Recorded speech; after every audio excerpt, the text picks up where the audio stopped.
Hello everyone and welcome back. I'm Katie and today we are going to be doing a Christian book review.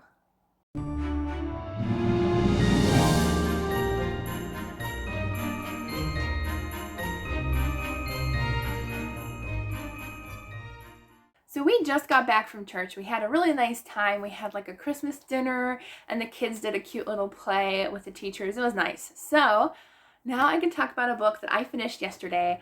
I finished this in, I wouldn't say record time, but whenever I love a book, I finish it within 24 hours. This book was amazing. Wow. Okay, so this is The Sisters of Seaview by Julie Klassen. I don't know why I still have my bookmark in it, but I do. But anyways, so this book is the first in a series. It's the On Devonshire Shores. Hard to say that fast, isn't it? But this is the first book and it comes out on December 6th.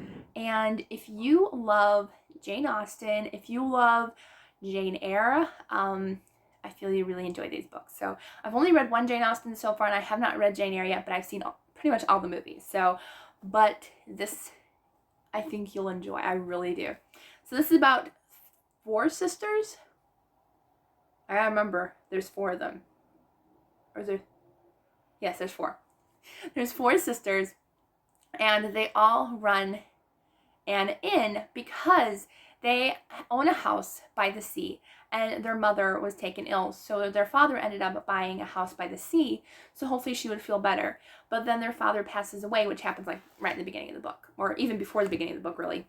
But they find out that they are pretty much not destitute, but they're really running low on funds. They don't have a lot. Their mother doesn't have a lot of her inheritance left over, so they decide they're either going to have to move away and become governesses and be on their own, or they're gonna have to change their home into a seaside inn.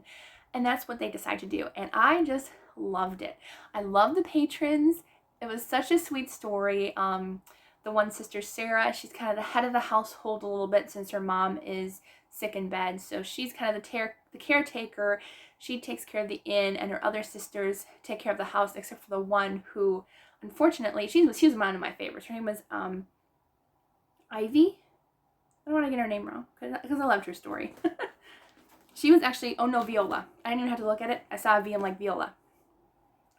But Viola was probably my favorite sister, although I love them all for different reasons. And also, these characters reminded me a lot of the March sisters.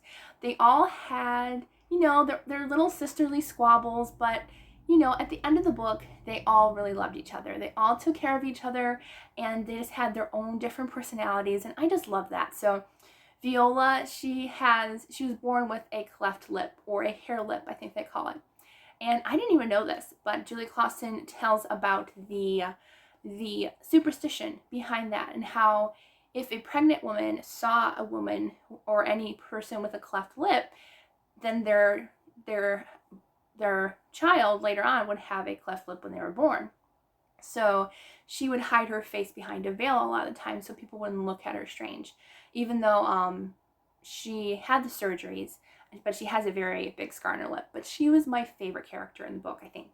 Honestly, I love them all though. They were all so great. So we followed them, and they're trying to get their notices into newspapers about the inn, and so they're kind of writing back and forth with different people. And so they have a bunch of really cute patrons, some not so great patrons, but we have a couple who are kind of like the snobby people. I forgot their names, but I know they're from Emma, and I actually have read Emma, but they're in this book, which I think is so funny. Let me see if I can find who they are. Oh, where are you? Mr. and Mrs. Elton from Emma. And they're in this book, which I thought was kind of funny that she took characters from a Jane Austen novel and put them in this one, which I thought was funny. So we have them. We have this very peculiar man who had a bird, but then his bird passed away, and now he carries around a stuffed bird. And you don't know if he's crazy or what. So, because he talks to this bird, he acts like it's real. He brings food to it from his leftovers at dinner. So we have no idea if he's crazy or not, but I did love his character. And then we have the Scotsman, which he's, probably quite the charmer. I love the accent, the way she wrote the accent and stuff, and so I could picture it. But yeah, so he and his daughter arrive at the inn, and then we have an older gentleman who's blind, and I loved his character too. His son is supposed to meet up with him, but something happens, so not going to go into any spoilers, so you can join this, but just to let you know, the patrons were wonderful. There's a next door neighbor who like tells them, because there's supposed to be private homes on the sea, and he tells them, you know, if you make this into an inn, I don't want to see anybody on my property. If there is, I'm going to call the police. But then certain things happen, and Viola, who has the cleft lip, she doesn't want to work at the inn because she doesn't want anybody to see her. So her sister says, you have to work.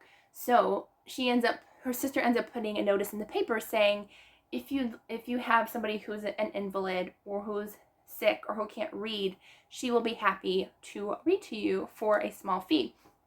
And so somebody ends up writing that notice, and come to find out it's the next door neighbor. And an older man opens the door, and she thinks it's him, but it's his son from the army. And I loved his character a lot. I really did. So all the male characters in this I thought were really great characters. So I cannot wait for the second book to come out. I don't even know when it does. I really don't, because I've been like haunting Bethany House Publishing to see when it'll come out, because I really need to read it. But as soon as it does, I will grab it, because this book was amazing. I loved it. It was just great. I really loved it. There's definitely a little bit of romance. It's historical fiction. I loved the setting with the seaside, and it was perfect. I liked seeing kind of like the different the different what was I gonna say? The different like things that happen in nature when out by the sea and stuff. So it was great. It really was. I definitely think Julie Klassen is turning out to be one of my favorite authors.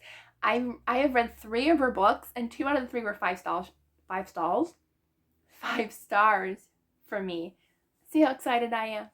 I'm mixing my words up. But this book I absolutely loved. I think you'll really enjoy it. I loved the sisters. I forgot to talk about the other sisters. There's a younger sister named Georgiana, and she kind of reminds me of Jo from the March family, because she's kind of a tomboy, and she does her part though in the end, which I was happy about seeing that, because I thought she was going to be more like Jo, like, you know, I don't want to do anything, I kind of want to do my own thing, but she did her part, even though she was still a tomboy and loved hanging out outdoors. So each of the sisters kind of really reminded me of one of the March sisters, so it was definitely good. I highly recommend it if you like historical fiction romances.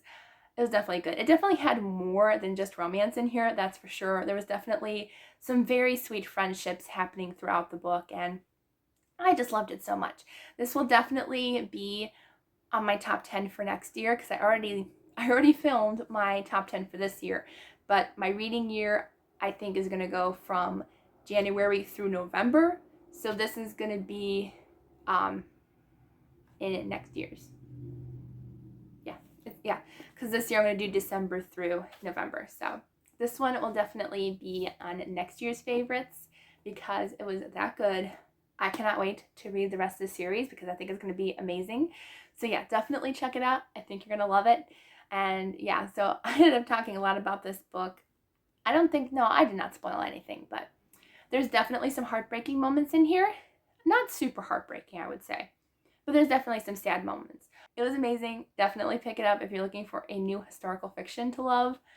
I think you'll love this book. All right, so that is my review for today, and I hope you enjoyed it, and I will see you all tomorrow for the next day of Bookmas.